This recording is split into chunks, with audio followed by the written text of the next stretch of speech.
بسم اللہ الرحمن الرحیم۔ دیبل، گنگو، کالو، داسو اور موتی کے علاوہ باقی تمام قیدی دیبل سے چند کوس دور ایک غیر آباد مقام پر اتار دیے گئے۔ گنگو ابو الحسن کا سراغ لگانے کا بیڑا اٹھا چکا تھا، اس لیے اس نے ایک گجراتی تاجر کی بھیس میں اپنے باقی ساتھیوں کے ہمراہ دیبل کی بندرگاہ پر اترنے کا فیصلہ کیا۔ جے رام اس مہم میں گنگو کی مدد کرنے کا وعدہ کر چکا تھا، تاہم اس نے زبیر کو بار بار یہ یقین دلانے کی کوشش کی تھی کہ حکومت سندھ ایسا نہیں کر سکتی۔ اگر ابو الحسن کا جہاز دیبل کے آس پاس لوٹا گیا ہے تو دیبل کے حاکم اور راجہ کو یقیناً اس کی خبر ہوگی۔ زبیر نے جواب دیا، مجھے خود یہ شبہ نہیں، لیکن میں ناہید کو شبہات دور کرنا چاہتا ہوں۔ شام سے کچھ دیر پہلے یہ جہاز دیبل کے بندرگاہ پر لنگر انداز ہوئے۔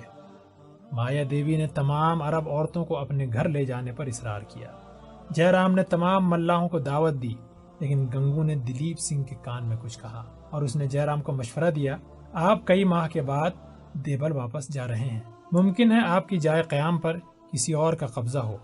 یہ بھی ممکن ہے کہ دیبل کا حاکم انہیں شہر میں جانے کی اجازت دینے میں کوئی عذر پیش کرے۔ جے رام نے جواب دیا، اسے کیا عذر ہو سکتا ہے، وہ خود آپ کا میزبان بننے پر اصرار کرے گا۔ اگر آپ میری مدد نہ کرتے تو کاٹھیار وار کے پیش قیمت تحائف راجہ کے پاس نہ پہنچ سکتے تھے، اب تو راجہ پر بھی آپ کا حق ہے۔ زبیر نے جواب دیا، آپ شہر کے گورنر سے مل آئیں، پھر ہمیں آپ کے ساتھ چلنے میں کوئی اعتراض نہ ہوگا۔ مایا دیوی نے کہا، بھیا آپ جائیں، اگر آپ کے مکان پر کوئی اور قابض ہوا تو یہ بہت بری بات ہوگی۔ آپ مہمانوں کو ٹھہرانے کا انتظام کرائیں، میں اتنی دیر بہن ناہید کے پاس ٹھہروں گی۔ جے رام نے بندرگاہ سے ایک آدمی بلا کر اسے تحائف کا صندوق اٹھانے کا حکم دیا اور سیدھا دیبل کے گورنر پرتاپ رائے کے محل میں چلا گیا۔ پرتاپ رائے نے کاٹھیاوار کے تحائف کے ذکر کے سوا اس کی باقی تمام سرگزشت بے توجہی سے سنی، لیکن جب اس نے یہ بتایا کہ اسے ڈاکوؤں سے بچا کر یہاں پہنچانے والے سرندیپ کے جہاز ہیں تو اس نے چونک کر سوال کیا، کیا یہ جہاز وہی تو نہیں جن پر سرندیپ کے راجہ نے عربوں کو ہاتھی بھیجے ہیں؟ ہاں، لیکن آپ کو یہ کیسے معلوم ہوا؟ یہ بعد میں بتاؤں گا، پہلے میرے سوال کا جواب دو۔ اس پر عرب بچے اور عورتیں بھی ہیں؟ ہاں۔ یہ جہاز بحری ڈاکوؤں کے 2 جہازوں کو ڈبو چکے ہیں؟ اس کا مطلب یہ ہے کہ وہ اچھی طرح مسلح ہیں۔ وہ بندرگاہ سے روانہ تو نہیں ہو گئے؟ نہیں، میں مسافروں کو اپنے پاس 1-2 دن مہمان رکھنا چاہتا ہوں۔ انہوں نے مجھ پر بہت احسان کیے ہیں۔ میں آپ سے یہ پوچھنے آیا تھا کہ آپ کو ان کے شہر میں ٹھہرنے پر کوئی اعتراض تو نہیں؟ اعتراض نہیں، وہ باقی تمام عمر ہمارے مہمان رہیں گے۔ میں مہاراجہ سے ان کے جہاز لوٹنے اور انہیں گرفتار کرنے کی اجازت حاصل کر چکا ہوں۔ اگر اس محل پر بجلی گر پڑتی تو بھی شاید جے رام اس قدر بدحواس نہ ہوتا۔ وہ ایک لمحے کے لیے ایک بے جان مجسمے کی طرح بے حس و حرکت کھڑا رہا۔ بلاخر اس نے سنبھل کر کہا، آپ مذاق کرتے ہیں؟ پرتاپ رائے نے ذرا تلخ لہجے میں جواب دیا، میں بچوں کے ساتھ مذاق کرنے کا عادی نہیں۔ ہمیں سندھی تاجروں سے ان جہازوں کی آمد کی اطلاع مل گئی تھی اور مہاراجہ کا حکم یہی ہے کہ ان جہازوں کو چھین لیا جائے۔ مہاراج تحائف کا یہ صندوق دیکھنے سے زیادہ اس بات سے خوش ہوں گے کہ آپ مال و متاع سے بھرے ہوئے 2 جہاز یہاں لے آئے۔ جے رام نے چلا کر کہا، نہیں، یہ کبھی نہیں ہو سکتا، وہ میرے مہمان ہیں، وہ میرے دوست اور محسن ہیں۔ پرتاپ رائے نے ڈانٹ کر کہا، ہوش سے بات کرو، تمہیں معلوم نہیں کہ تم کہاں کھڑے ہو؟ جے رام نے کہا، یہ انسانیت کے خلاف ہے کہ تم ایک ایسی قوم سے دشمنی مول لوگے جو سندھ جیسی کئی سلطنتیں پاؤں تلے روند چکی ہیں۔ مہاراجوں کو اس قسم کا مشورہ دینے والوں نے ان کے ساتھ اچھا نہیں کیا۔ میں جاتا ہوں، مہمان کی رکشا ایک راجپوت کا دھرم ہے، راجہ کے باغی ہو کر تم کہیں نہیں جا سکتے۔ یہ کہتے ہوئے پرتاپ رائے نے پہرے داروں کو آواز دی اور آن کی آن میں 4 سپاہیوں نے ننگی تلواروں سے اس کے گرد گھیرا ڈال لیا۔ جے رام کو اپنی تلوار بے نیام کرنے کا موقع نہ ملا۔ پرتاپ رائے نے کہا، تمہیں کچھ دیر میری قید میں رہنا پڑے گا، بندرگاہ سے واپس آ کر میں تمہیں آزاد کروں گا۔ کل تمہیں مہاراجہ کے پاس روانہ کر دیا جائے گا۔ اگر تم اپنے مہمانوں کی جان بخشی کروا سکو تو میں انہیں رہا کر دوں گا، لیکن تمہاری خوشی کے لیے میں راجہ کے حکم سے سرتابی نہیں کر سکتا۔ سپاہی نے جے رام کو محل کی ایک کوٹری میں بند کر دیا۔ جے رام دروازے کو دھکے دینے، دیواروں سے سر پٹکنے اور شور مچانے کے بعد خاموش ہو کر بیٹھ گیا۔ اسے اپنی بہن کا خیال آیا اور وہ پھر اٹھ کر دروازے سے ٹکریں مارنے لگا۔ اس نے تلوار نکالی، لیکن مضبوط کواڑ پر چند ضربیں لگانے کے بعد وہ بھی ٹوٹ گئی۔ اس نے ٹوٹے ہوئے پھل کی نوک اٹھا کر اپنے سینے میں گھونپنے کا ارادہ کیا، لیکن کسی خیال نے اس کا ہاتھ روک لیا اور وہ اٹھ کر بے قراری سے کوٹری میں ٹہلنے لگا۔ پھر اسے ایک خیال آیا اور اس نے پہرے دار کو آوازیں دی، انہیں طرح طرح کے لالچ دیے، لیکن کسی نے اس کا حال پر توجہ نہ دی۔ اس نے راجا کے پاس شکایت کرنے کی دھمکیاں دی، لیکن جواب میں پہرے داروں کے قہقہے سنائی دیے۔ جے رام کے شہر جانے سے کچھ دیر بعد گنگو اور اس کے 3 ساتھی شام کے دھندلکے میں زبیر سے رخصت ہو کر شہر کی طرف روانہ ہوئے۔ شہر میں داخل ہوتے ہی انہیں 15-20 سوار ان کے پیچھے تقریباً 150 پیدل سپاہی بندرگاہ کا رخ کرتے ہوئے دکھائی دیے۔ گنگو کا ماتھا ٹھنکا اور وہ اپنے ساتھیوں کے ہمراہ ایک طرف ہٹ کر کھڑا ہو گیا۔ سوار اور پیدل گزر گئے تو گنگو نے اپنے ساتھیوں سے کہا، شہر کا سردار مسلح سپاہی لے کر بندرگاہ کی طرف جا رہا ہے۔ ان کی رفتار سے یہ ظاہر ہوتا ہے کہ ان کی نیت ٹھیک نہیں، ہمیں واپس چلنا چاہیے۔ کالو نے کہا، اگر وہ واقعی کسی بری نیت سے جا رہے ہیں تو ہم لوٹ کر کیا کر سکتے ہیں؟ انہیں تو جہاز کے لنگر اٹھانے اور بادبان کھولنے کا موقع بھی نہیں ملے گا، ہمیں اپنی فکر کرنی چاہیے۔ گنگو نے کہا، اگر تم میرا ساتھ چھوڑنا چاہتے ہو تو تمہاری مرضی، لیکن میں ضرور جاؤں گا، اور واسو، موتی، تم بھی اگر چاہتے ہو تو جا سکتے ہو۔ ان دونوں نے ایک زبان ہو کر کہا، نہیں، ہم تمہارے ساتھ ہیں۔ کالو نادم سا ہو کر بولا، میں بھی آپ کے ساتھ ہوں، لیکن ہم کیا کر سکتے ہیں؟ گنگو نے جواب دیا، یہ ہم وہاں پہنچ کر دیکھیں گے۔ موتی نے کہا، معلوم ہوتا ہے کہ جے رام نے اپنے محسنوں کو دھوکہ دیا ہے۔ گنگو نے جواب دیا، ہو سکتا ہے، لیکن اگر اس کی نیت بری ہوتی تو اپنی بہن کو وہاں کیوں چھوڑ جاتا؟ واسو نے کہا، یہ سمجھنا مشکل نہیں، وہ اپنی بہن کو اس لیے ان کے پاس چھوڑ گیا تھا کہ وہ اس کے جانے کے بعد بندرگاہ پر ٹھہرنے کا ارادہ تبدیل نہ کرے۔ میرا خیال ہے کہ وہ لڑکی بھی اس سازش میں شریک تھی۔ دیکھنے میں وہ کتنی بھولی بھالی ہے، وہ جہاز پر اس عرب لڑکی کو اپنی بہن کہا کرتی تھی۔ گنگو نے کہا، اور جے رام خالد کو جھوٹا بھائی کہا کرتا تھا، اور جب زبیر بیمار تھا وہ دن رات اس کے پاس بیٹھا رہتا تھا۔ جھوٹا، مکار، دغاباز، کاش وہ میرے ہاتھ پڑ جائے، لیکن وہ لڑکی کالو، وہ ہمارے ہاتھ سے نہ جائے، اسے پکڑ کر ہم بہت سے کام نکال سکتے ہیں۔ چلو جلدی کرو، یہ باتوں کا وقت نہیں۔ گنگو اور اس کے ساتھی پوری رفتار سے بندرگاہ کی طرف بھاگنے لگے۔ عرب ملاح جہاز پر نماز مغرب ادا کرنے کے بعد دعا کر رہے تھے کہ دلیپ سنگھ نے اپنے جہاز سے ان کے جہاز پر پہنچ کر انہیں بندرگاہ کی طرف متوجہ کیا۔ زبیر اور اس کے ساتھی ساحل پر مسلح سپاہی دیکھ کر بہت پریشان ہوئے۔ 4 آدمی ایک کشتی میں سوار ہو کر جہاز پر پہنچے اور ان میں سے ایک نے سندھی زبان میں کہا، دیبل کے حاکم سردار پرتاپ رائے آپ لوگوں کو خوش آمدید کہتے ہیں اور وہ ان جہازوں کے افسروں سے ملنا چاہتے ہیں۔ دلیپ سنگھ نے پرتاپ رائے کے پیغام رساں سے پوچھا، لیکن جے رام کہاں ہے؟ اس نے جواب دیا، وہ مہاراجا پرتاپ رائے سے مل کر آپ لوگوں کی دعوت کا انتظام کرنے کے لیے اپنی قیام گاہ پر چلے گئے ہیں۔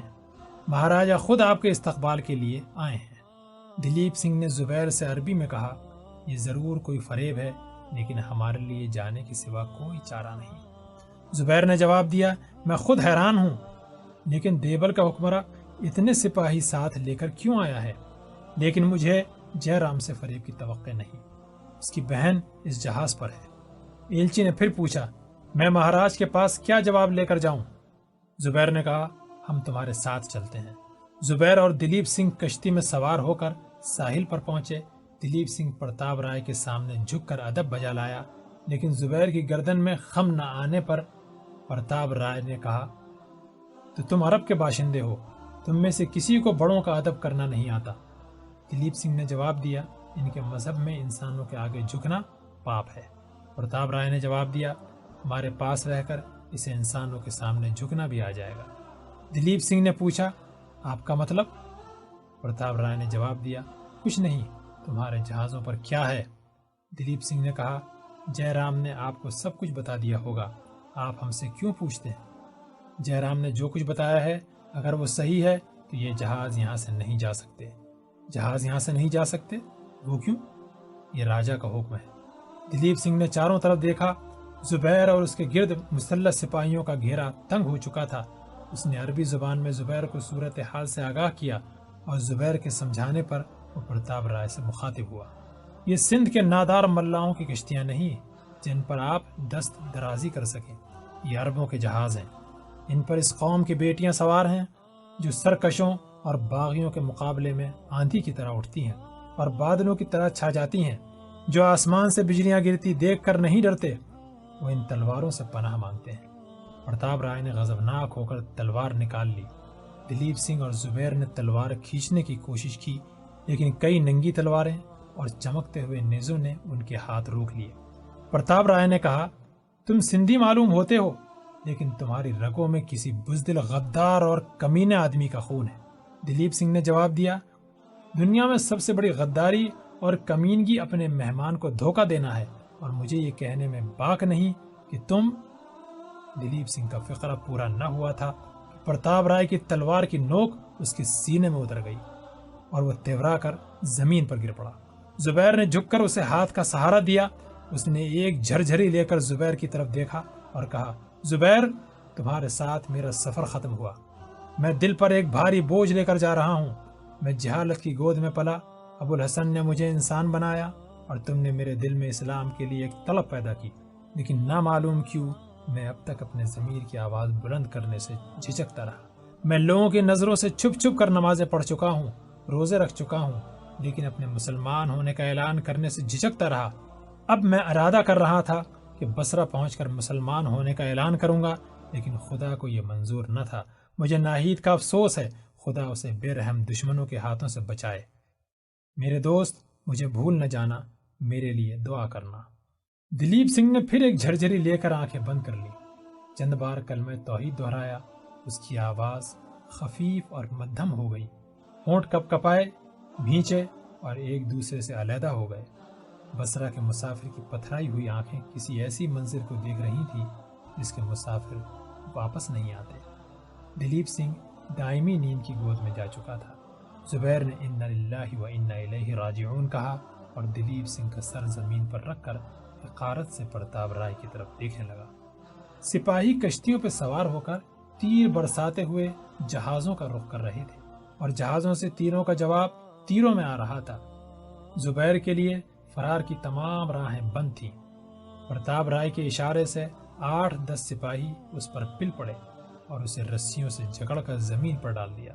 زبیر حسرت سے اپنے جہازوں کی طرف دیکھ رہا تھا۔ جہاز پر ناہید کے علاوہ دوسری عرب عورتیں بھی مردوں کے شانہ بشانہ لڑ رہی تھیں۔ ہاشم دیر تک دوسرے بچوں کے ساتھ ایک کونے میں چھپ کر نہ بیٹھ سکا اور اوپر آ کر خالد کے قریب کھڑا ہو گیا۔ وہ پوچھنے لگا، ہمیں کتنی بار بحری ڈاکوؤں سے مقابلہ کرنا پڑے گا؟ خالد نے کمان سے تیر چڑھاتے ہوئے مڑ کر دیکھا۔ ہاشم کے قریب مایا دیوی حیران اور ششدر کھڑی تھی۔ اس نے کہا، مایا دیوی، تم ہاشم کو نیچے لے جاؤ۔ مایا دیوی ہاشم کو اٹھا رہی تھی کہ ایک سنسناتا ہوا تیر آیا اور ہاشم کے سینے میں پیوست ہو گیا۔ مایا دیوی نے بھاگ کر اسے ایک کونے میں لٹا دیا اور تیر نکالنے کی کوشش کرنے لگی۔ ہاشم ایک ہلکی سی آہ اور معمولی سی کپکپاہٹ کے بعد ٹھنڈا ہو گیا اور مایا دیوی سسکیاں لیتی ہوئی اٹھی، لیکن پیچھے سے ایک مضبوط ہاتھ کی گرفت میں بے بس ہو کر رہ گئی۔ کون؟ گنگو؟ اس نے چاند کی دھیمی روشنی میں آنکھیں پھاڑ کر دیکھتے ہوئے پوچھا۔ ہاں، میں ہوں، کالو۔ اٹھا لو اسے، اگر شور مچائے تو گلا گھونٹ دینا۔ کالو مایا دیوی کو اٹھا کر جہاز کی پچھلی طرف رسی کی ایک سیڑھی سے اتر کر ایک کشتی پر سوار ہو گیا۔ گنگو نے آگے بڑھ کر خالد کے کندھے پر ہاتھ رکھتے ہوئے کہا، اب مقابلہ کرنے سے کچھ نہیں ہوگا۔ ان کی تعداد ہم سے بہت زیادہ ہے اور عقب سے بھی 2 جہاز ہم پر حملہ کرنے کے لیے آ رہے ہیں۔ میری کشتی جہاز کے پیچھے کھڑی ہے، میں تمہیں اور ناہید کو بچا سکتا ہوں۔ خالد نے بے پرواہی سے جواب دیا، ہم اپنے ساتھیوں کو چھوڑ کر نہیں جا سکتے، لیکن تم نہیں جانتے کہ وہ لوگ تمہاری بہن کے ساتھ کیا سلوک کریں گے۔ لیکن میں جہاز کی تمام عورتوں کو اپنی بہنیں سمجھتا ہوں۔ اب جے رام کی دغا بازی سے مجھے کسی پر اعتماد نہیں رہا۔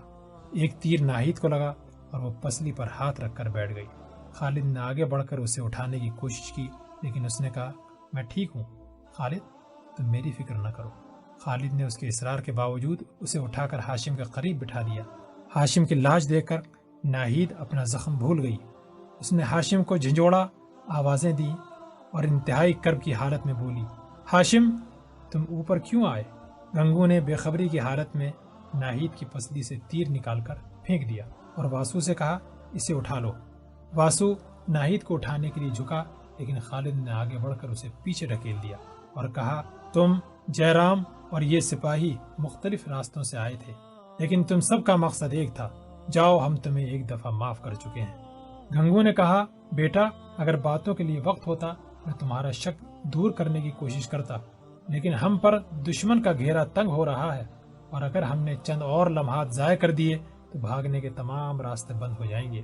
افسوس، میں تمہارے سوچنے کی مہلت بھی نہیں دے سکتا۔ بیٹی مجھے معاف کرنا۔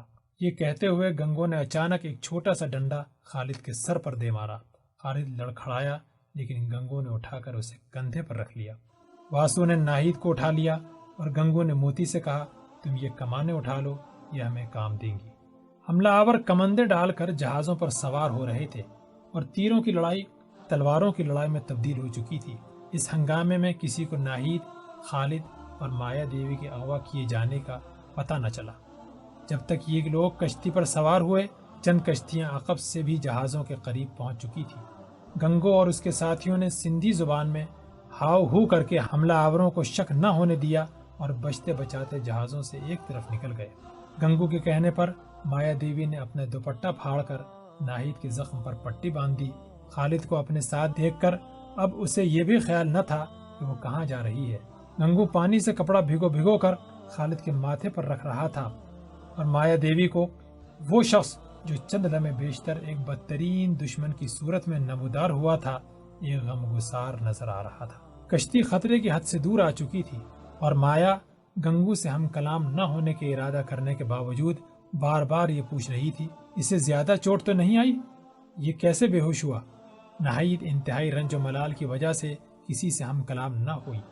وہ تشویش کی حالت میں اپنے بھائی کی طرف دیکھتی اور جب گنگو یہ کہتا، بیٹی تم فکر نہ کرو، تمہارے بھائی کو ابھی ہوش آ جائے گا، میں تمہارا دشمن نہیں، میں سمندر کا دیوتا کی قسم کھاتا ہوں، تو ناہید خون کے گھونٹ پی کر رہ جاتی۔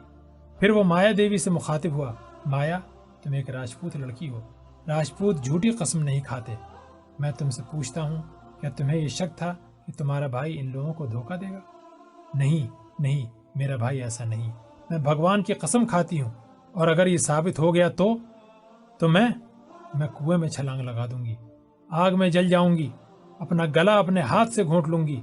بھگوان کے لیے ایسا نہ کہو۔ مایا دیوی کی ہچکیوں نے ناہید کو متاثر کیا اور اس نے کہا، مایا تم ان باتوں کی پرواہ نہ کرو، مجھے تم پر یقین ہے، اور اگر تمہارے بھائی نے ہمارے ساتھ دھوکہ بھی کیا ہو تو اس میں تمہارا کیا قصور؟ میں پھر کہتی ہوں، میرا بھائی ایسا نہیں، اس کی رگوں میں ایک راجپوت کا خون ہے، وہ اس قدر احسان فراموش نہیں ہو سکتا۔ ناہید نے کہا، اس وقت ہمارا دشمن وہ ہے جس نے ہمیں زبردستی جہاز پر سے اتارا ہے، وہ ہمیں کسی نامعلوم جگہ پر لے جا رہا ہے۔ گنگو نے کہا، بیٹی کاش میں تمہارے بچوں اور عورتوں کو اپنے ساتھ لا سکتا، لیکن اس کشتی پر صرف اتنی سواریوں کی جگہ تھی۔ تم نوجوان ہو اور میں تمہیں ایک بے رحم دشمن کے ہاتھوں سے بچانا چاہتا ہوں، اور مایا دیوی تم شاید باقی سب کو بچا سکو۔ میں تمہاری آزادی کے بدلے باقی لوگوں کو آزاد کروانا چاہتا ہوں۔ خالد نے ہوش میں آ کر آنکھیں کھولی اور حیران ہو کر سب کی طرف دیکھا۔ گزشتہ واقعات یاد آتے ہی وہ اٹھ کر بیٹھ گیا اور دکھتے سر پر ہاتھ رکھتے ہوئے بولا، ہمارا جہاز کہاں ہے؟ ہم کہاں جا رہے ہیں؟ گنگو، ظالم، دغاباز، فریبی، تم نے ہمارے ساتھ یہ سلوک کیوں کیا؟ وہ کیا کہیں گے؟ تم ہمیں کہاں لے جا رہے ہو؟ گنگو نے ٹھنڈے دل سے جواب دیا، خالد یہ میری عمر میں پہلا موقع ہے کہ مجھے کسی کی گالی پر غصہ نہیں آیا۔ تم مجھے جو جی میں آئے کہو، لیکن میں نے برا نہیں کیا۔ میں صرف مایا کو لینے آیا تھا، لیکن تمہاری بہن کو زخمی دیکھ کر یہ گوارا نہ ہو سکا کہ اسے دشمن کے رحم پر چھوڑ دوں۔ خالد نے حقارت سے مایا دیوی کی طرف دیکھتے ہوئے کہا، میں اب سمجھا، جے رام نے ایک طرف سے ہم پر حملہ کرنے کے لیے سپاہی بھیج دیے، دوسری طرف سے تمہیں مایا دیوی کو لینے کے لیے بھیج دیا۔ اس کا مطلب یہ ہے کہ لٹیروں کے سردار تم نہ تھے، جے رام تھا۔ تم درست کہتے ہو، لیکن میں توبہ کر چکا ہوں اور جے رام نے توبہ نہیں کی۔ ممکن ہے وہ اپنی بہن کی خبر سننے کے بعد توبہ کرے۔ تو تم ہمیں اس کے پاس نہیں لے جا رہے ہو؟ تم دیکھ سکتے ہو بندرگاہ کس طرف ہے اور ہم کس طرف جا رہے ہیں۔ تو تم ہمیں کہاں لے جاؤ گے؟ کسی ایسی جگہ جہاں راجا کے سپاہی نہ پہنچ سکیں۔ خالد نے کہا، اگر تمہاری نیت بری نہیں تو ہمیں اپنے ساتھیوں کے پاس چھوڑاؤ۔ گنگو نے کہا، تمہارے ساتھی تھوڑی دیر میں دیبل کے قید خانے میں ہوں گے۔ تم قید ہونے کے بجائے قید سے باہر رہ کر ان کی زیادہ مدد کر سکتے ہو۔ خالد نے قدرے پر امید ہو کر پوچھا، تم سچ مچ ان کی مدد کرنا چاہتے ہو؟ گنگو نے جواب دیا، بیٹا، مجھے تم سے جھوٹ بولنے کی ضرورت نہ تھی۔ اگر میں تمہارا دشمن ہوتا تو یقیناً اس قدر ٹھنڈے دل سے یہ گالیاں نہ سنتا۔ اگلے دن یہ کشتی دریائے سندھ کے دہانے پر پہنچ گئی۔ گنگو کو اپنے ساتھی مچھلیاں پکڑتے ہوئے مل گئے۔ قیدی۔ اگلے دن کوٹری کا دروازہ کھلا اور پہرے دار نے جے رام کو ہاتھ باندھ کر پرنام کیا اور کہا، آپ کو سردار پرتاپ رائے بلاتے ہیں۔ جے رام پہرے دار کی طرز عمل میں اس تبدیلی پر حیران تھا۔ وہ چپکے سے اس کے ساتھ ہو لیا۔ پرتاپ رائے اپنے دیوان خانے کے برآمدے میں آبنوس کی ایک کرسی پر بیٹھا ہوا تھا۔ اس کے سامنے چاندی کے ایک تشت میں سرندیپ کے راجا کے وہ تحائف پڑے ہوئے تھے جو گزشتہ شام عربوں کے جہاز سے لوٹے گئے تھے۔ اس نے جے رام کو دیکھتے ہی جوہرات کے انبار کی طرف اشارہ کیا اور کہا، جے رام، مہاراج سرندیپ کے تحائف دیکھ کر کاٹیاوار کے راجا کے تحائف کی نسبت زیادہ خوش ہوں گے۔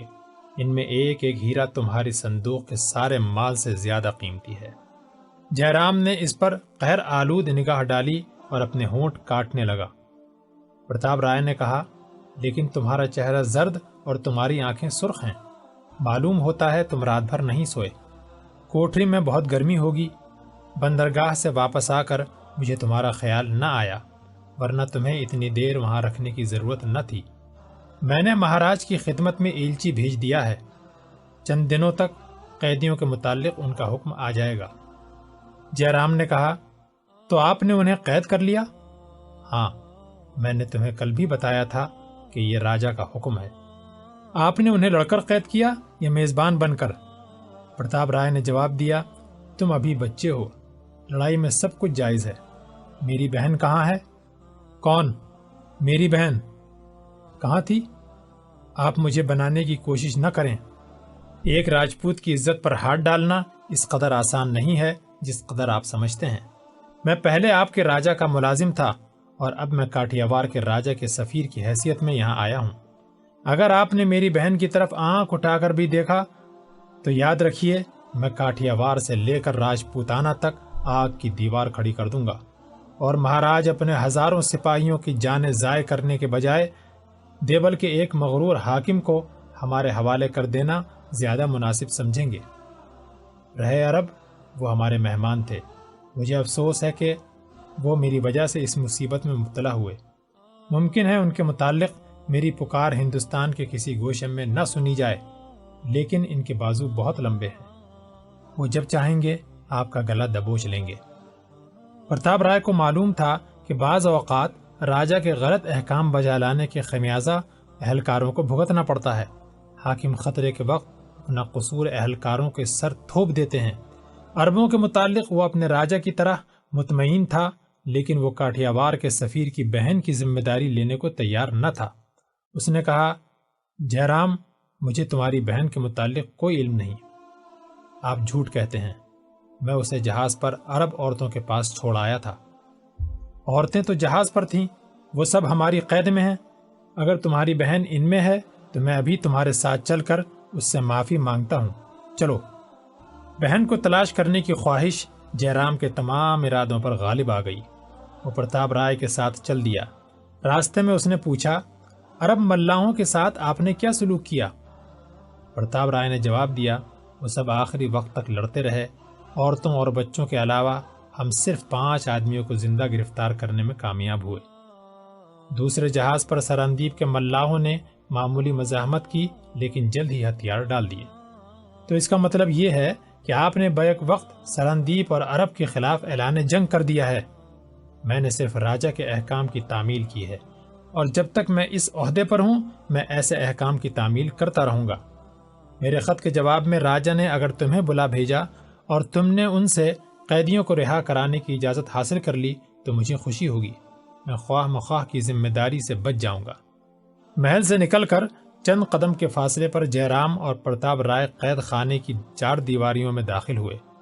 پہرے داروں نے پرتاپ رائے کا اشارہ پا کر عربوں کے کمرے کا دروازہ کھول دیا۔ عورتوں نے اپنے چہرے ڈھانپ لیے۔ عرب ملاحوں نے جے رام کو دیکھتے ہی منہ پھیر لیے۔ زبیر ایک کونے میں دیوار کے سہارے بیٹھا ہوا تھا۔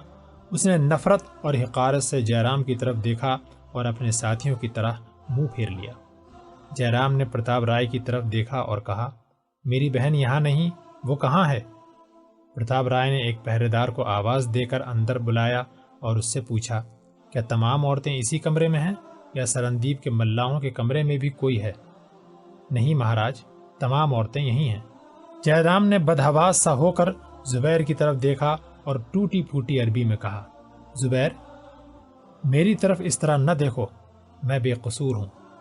تمہیں معلوم ہے میری بہن کہاں ہے؟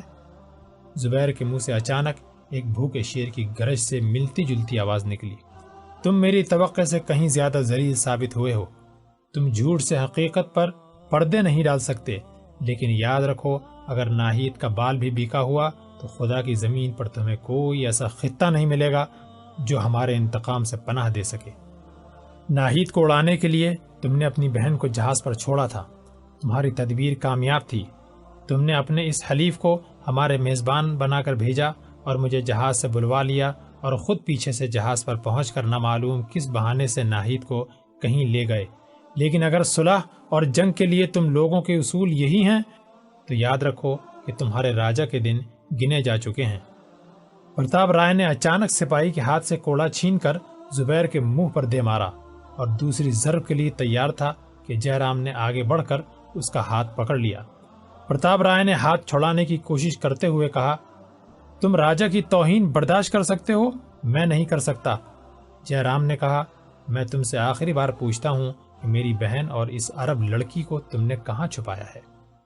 اس سوال نے پرتاپ رائے کا غصہ ٹھنڈا کر دیا اور تھوڑی دیر سوچنے کے بعد بولا، کیا یہ ممکن نہیں کہ ہمارے حملے کے وقت اسے انتقامی جذبے کے ماتحت جہاز سے نیچے پھینک دیا گیا ہو؟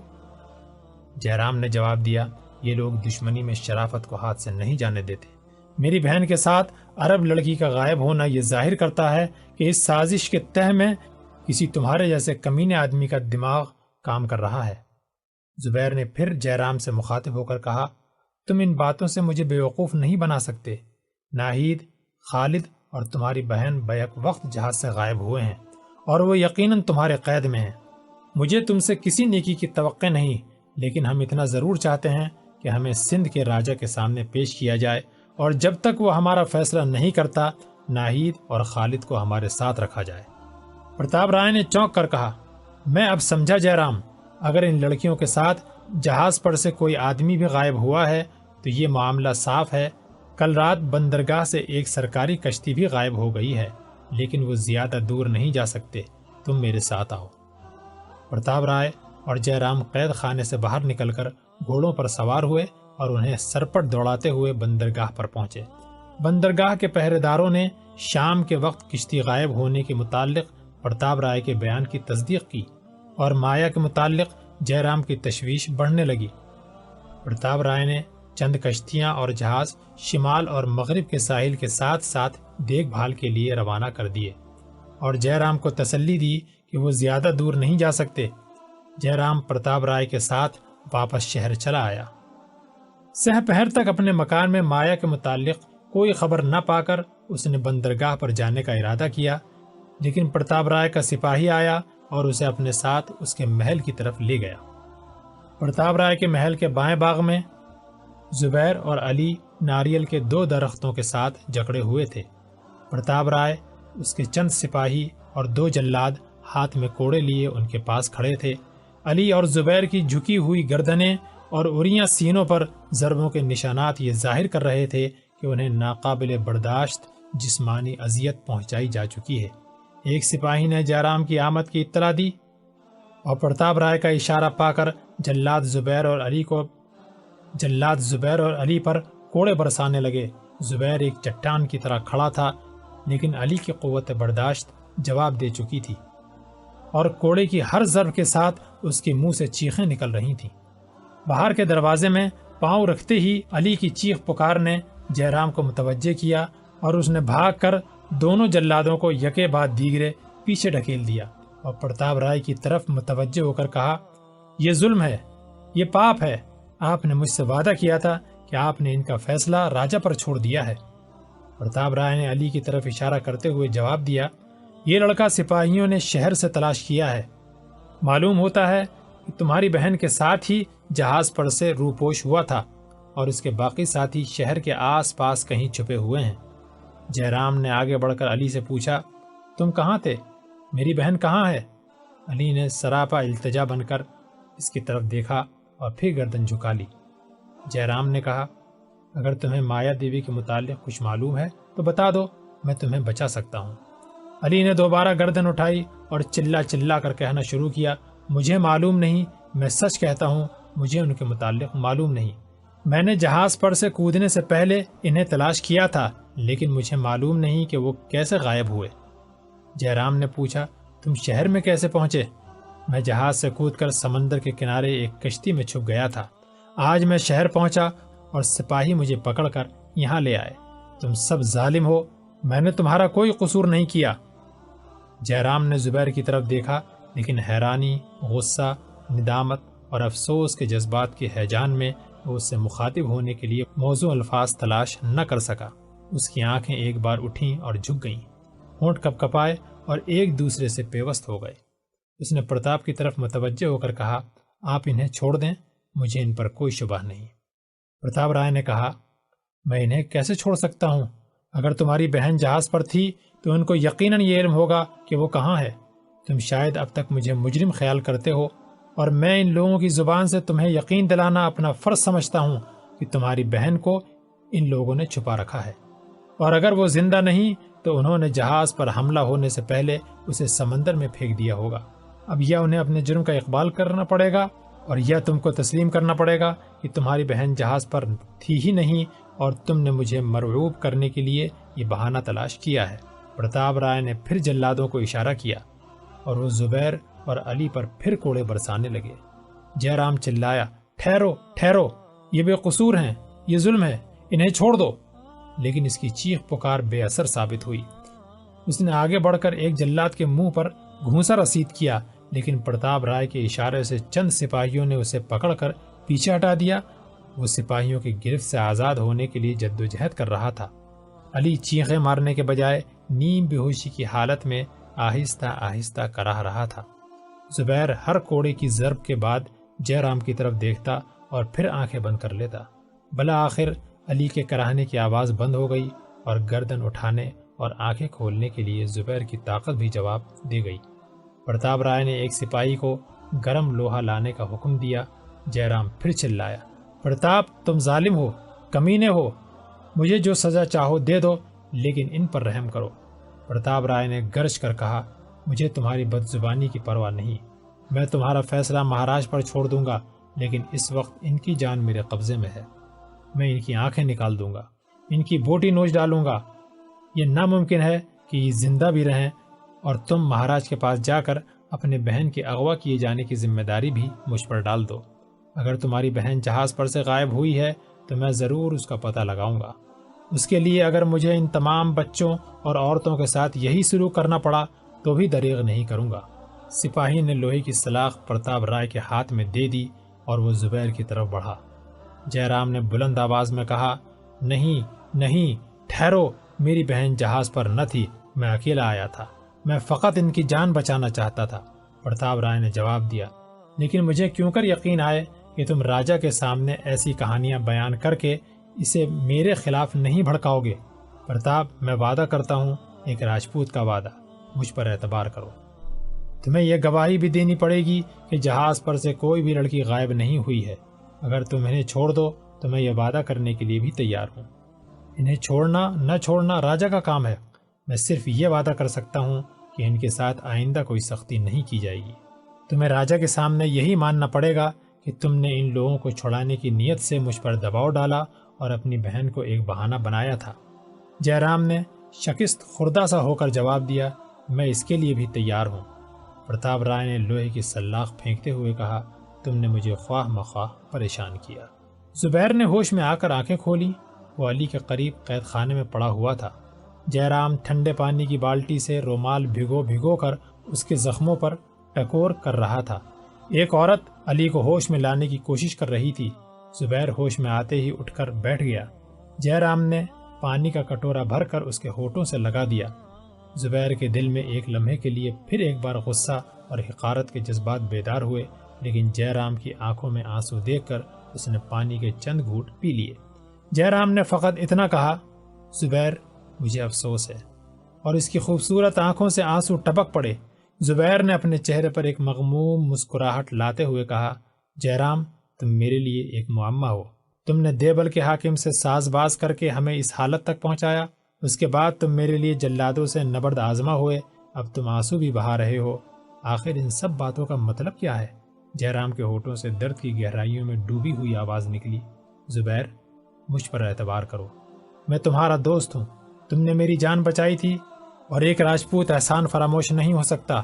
دیبل کے سردار نے میرے ساتھ دھوکہ کیا، تمہارے جہازوں پر حملہ کرنے سے پہلے مجھے ایک کوٹری میں بند کر دیا۔ تم مجھ سے بدظن ہو، مجھے دغاباز سمجھتے ہو، لیکن میں بے قصور ہوں۔ اگر بھگوان نے موقع دیا تو میں یہ ثابت کر سکوں گا۔ زبیر نے کہا، اگر تم اس سازش میں شریک نہیں تو میں پوچھتا ہوں کہ ناہید اور خالد کہاں ہیں؟ جے رام نے جواب دیا، اگر تم مایا کے متعلق کچھ نہیں جانتے تو میں خالد اور ناہید کے متعلق کیا بتا سکتا ہوں؟ میں تم سے کہہ چکا ہوں کہ میں ساری رات کوٹری میں بند رہا۔ تم جہاز پر تھے، بندرگاہ سے ایک کشتی بھی اس رات غائب ہو چکی ہے۔ اگر تم نے لڑائی سے پہلے انہیں کہیں بھیج دیا ہے تو بھگوان کے لیے مجھ سے نہ چھپاؤ۔ مجھے یقین ہے کہ تم نے انہیں پرتاپ رائے کے ظالم ہاتھوں سے بچانے کی نیت سے کہیں بھیجا ہوگا۔ مجھے صرف اتنا بتا دو کہ مایا زندہ ہے اور کسی محفوظ جگہ پر ہے۔ میں وعدہ کرتا ہوں کہ تم پر کوئی آنچ نہ آنے دوں گا۔ میں پرتاپ رائے کو یقین دلا چکا ہوں کہ میری بہن میرے ساتھ نہ تھی، ورنہ وہ آج تمہیں زندہ نہ چھوڑتا۔ زبیر نے جواب دیا، کاش میں تم پر اعتبار کر سکتا۔ تم دونوں ناہید کو چھپا کر مایا کی ذمہ داری ہمارے سر اس لیے تھوپ رہے ہو کہ ہم راجہ سے ناہید اور خالد کے متعلق سوال نہ کر سکیں۔ جے رام نے کہا، زبیر مجھ پر اعتبار کرو، مجھے تم سے جھوٹ بولنے میں کوئی فائدہ نہیں۔ اگر تمہیں اور تمہارے ساتھیوں کو مایا اور ناہید کے متعلق کوئی علم نہیں تو یہ پرتاپ رائے کی شرارت ہے۔ آج وہ میرے سامنے تم دونوں کو اس لیے سزا دے رہا تھا کہ میں آئندہ مایا اور ناہید کا نام نہ لوں۔ میں یہ وعدہ کرتا ہوں، اور تم نہیں جانتے کہ ایک راجپوت بھائی کے لیے اپنی بہن کے متعلق اس قسم کا وعدہ کرنا کس قدر صبر آزما ہے۔ زبیر نے جواب دیا، تمہاری مہربانی کا شکریہ، اس وقت ہم پر تمہاری تلواروں کا پہرا ہے، ہمارے لیے تمہارے جھوٹ اور سچ سے کوئی فرق نہیں پڑتا۔ میں سچ بولنے کا انعام دے سکتا ہوں، نہ جھوٹ بولنے کی سزا۔ صرف یہ جانتا ہوں کہ ہم تمہاری وجہ سے اس مصیبت میں گرفتار ہوئے، اور جب تک میں ناہید کو نہیں دیکھتا مجھے نہ تم پر اعتبار آ سکتا ہے نہ دیبل کے حاکم پر۔ اگر مستقبل کے حالات نے یہ ثابت کر دیا کہ تم اس معاملے میں بے قصور تھے تو میں تم سے اس بدگمانی کے لیے معذرت کر لوں گا۔ اگر دیبل کا حاکم قصوروار ہے تو تمہاری کوشش یہ ہونی چاہیے کہ ہماری آواز راجہ کے کانوں تک پہنچ جائے۔ میں تمہیں یقین دلاتا ہوں کہ مجھے اور میرے ساتھیوں کو خالد، ناہید اور تمہاری بہن کے متعلق کوئی علم نہیں۔ دوسرے جہاز سے سرندیپ کے ملاحوں نے ہمارے جہاز کے چند آدمیوں کو ایک کشتی پر سوار ہوتے دیکھا تھا۔ وہ کشتی جنوب کی طرف غائب ہو گئی تھی۔ اگر انہیں اس کشتی پر اغوا کیا گیا ہے تو معاملہ صاف ہے، کشتی ہمارے جہازوں سے نہیں بلکہ بندرگاہ سے غائب ہوئی ہے، اور اس بات کا علم بندرگاہ والوں کو ہونا چاہیے کہ وہاں سے کشتی کون لایا۔ جے رام نے اپنی پیشانی پر ہاتھ مارتے ہوئے کہا، پرتاپ، کمینہ، مکار، ظالم، بزدل، زبیر، بھگوان کے لیے میری خطا معاف کر دو، میں نے تم پر شک کیا، میں نادم ہوں۔ زبیر کو ان الفاظ سے زیادہ جے رام کی پرنم آنکھوں نے متاثر کیا، اور اس نے جے رام کے کندھوں پر ہاتھ رکھتے ہوئے کہا، جے رام تم جاؤ، انہیں تلاش کرو، پرتاپ رائے ظالم بھی ہے اور مکار بھی، اسے اپنے دل کا حال نہ بتانا، ورنہ تم اپنی بہن کو تلاش نہ کر سکو گے اور نہ راجہ ہی کے کانوں تک یہ خبر پہنچ سکے گی۔ جے رام اٹھ کر قید خانے کی کوٹری سے باہر نکل آیا۔ پہرے داروں نے دروازہ بند کر دیا۔ چند قدم دور جانے کے بعد